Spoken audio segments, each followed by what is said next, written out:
Pernah tak dengar orang pergi umrah 10 kali tapi perangai sama? Pernah tak jumpa orang pergi haji banyak kali pergi haji dah, double haji. Orang biasa double degree, double PhD, double haji. Tapi mulut tetap mengata orang, perangai tetap juga serupa. Ni apa sebab pergi umrah, pergi haji banyak kali tapi perangai tak berubah? Ada yang tahap lagi teruk perangai. Mekah Madinah tak ada. Mekah Madinah adalah tanah yang paling suci dekat muka bumi. Satu rakaat yang kita semayang dekat Gombak ni takkan sama dengan satu rakaat dekat Mekah Madinah. Berkali ganda dekat sana.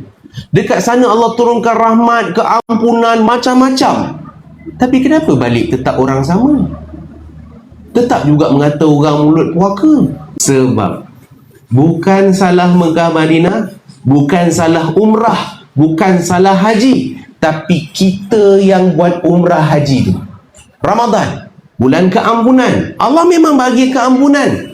Tapi kenapa orang keluar tak dapat keampunan? Bukan salah Ramadan, tapi salah kita yang masuk dalam Ramadan tu. Kita ada buat beberapa kesilapan dan mungkin kita tak perasan. Jadi insyaAllah pagi ni kita nak make sure kalaulah Ramadan ni Ramadan yang terakhir, kalaulah ni last Ramadan dalam hidup kita, kita nak ni lah yang terbaik sekali.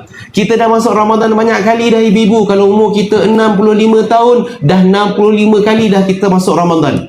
Kalau umur kita 78, dah 78 kali kita masuk Ramadan. Kita nak kali ni, tahun ni masuk Ramadan, kita nak ni Ramadan paling baik daripada sebelum-sebelum ni.